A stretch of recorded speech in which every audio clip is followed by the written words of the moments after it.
ప్రియమైన కుటుంబమా, క్రీస్తు మనతో ఉండుము. ప్రియమైన తల్లిదండ్రులారా, ప్రియమైన సహోదర సహోదరీలారా, ప్రియమైన వృద్ధ తల్లిదండ్రులారా, ప్రియమైన పిల్లలు మరియు యువకులారా, నేను అరుణ్ పిఎస్ మడకిని. ఈ రోజు మార్చి మొదటి రోజు. మొదటి బైబిల్ వచనాన్ని పఠించండి. కీర్తన 33, వచనం 3. ఆయనకు కొత్త పాట పాడండి, మరియు ఆనందంతో కేకలు వేయండి. అర్థం: ఈ వచనం మనకు ఆరాధన తాజాగా ఉండాలని బోధిస్తుంది. దేవునికి ఒక కొత్త పాట మన కొత్త అనుభవాన్ని, పునరుద్ధరించబడిన కృతజ్ఞతను మరియు సజీవ విశ్వాసాన్ని సూచిస్తుంది. ప్రార్థన: ఓ దేవా, నేను ప్రతిరోజు కొత్త పాట పాడగలిగేలా నా జీవితాన్ని చేయుము. నా మాటలు మరియు చర్యలు నిన్ను మహిమపరచుగాక. ఆమేన్. రెండవ బైబిల్ వచనం చెప్పబడింది. ఆదికాండము 12 వచనంలో ఆయన ఇలా అన్నాడు: ప్రభువు అబ్రాముతో, నీ దేశం నుండి, నీ బంధువుల నుండి, నీ తండ్రి ఇంటి నుండి నేను నీకు చూపించే దేశానికి వెళ్ళు అని అన్నాడు. అర్థం: ఈ పిలుపు విశ్వాస ప్రయాణం. దేవుడు మనలను సురక్షితమైన స్థలం నుండి తన వాగ్దానానికి నడిపిస్తాడు.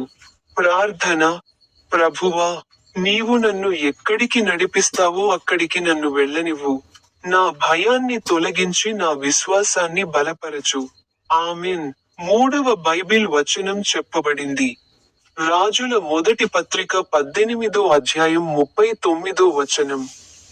ప్రజలందరూ దీనిని చూసి సాష్టాంగపడి, ప్రభువే దేవుడు, ప్రభువే దేవుడు అని అన్నారు. అర్థం: ఏలీయా కాలంలో నిజమైన దేవుడే సమాధానం ఇస్తాడని ప్రజలు చూశారు.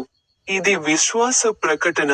ప్రార్థన: సత్యవంతుడు మరియు సజీవుడు దేవా, నా హృదయాన్ని పూర్తిగా నీవిగా చేసుకో. ఆమేన్.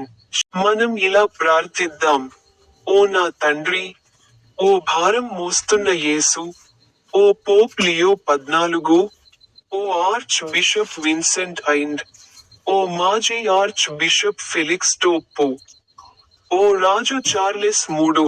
ఈ రోజు మార్చి, ఇది 2026 సంవత్సరంలో 3వ నెల. సేవ మరియు అంకితభావం: ఓ ప్రభూ, మమ్మల్ని, మనుష్యులను పట్టే జాలర్లు గా చేయండి, తద్వారా మా జీవితాల ద్వారా మేము ప్రజలను నీ ప్రేమ వైపు నడిపించగలము. మా జీవితాలు నీ మహిమకు సాధనాలుగా ఉండుగాక. ముగింపు ప్రార్థన: ఓ తండ్రి దేవా, మా పిలుపుకు మమ్మల్ని నమ్మకంగా మరియు ధైర్యంగా ఉంచుము. మేము ఎక్కడికి వెళ్ళినా, మేము నీ వెలుగును ప్రసరింపజేద్దాం. ప్రభువైన యేసుక్రీస్తు నామంలో మేము దీనిని ప్రార్థిస్తున్నాము. ఆమేన్.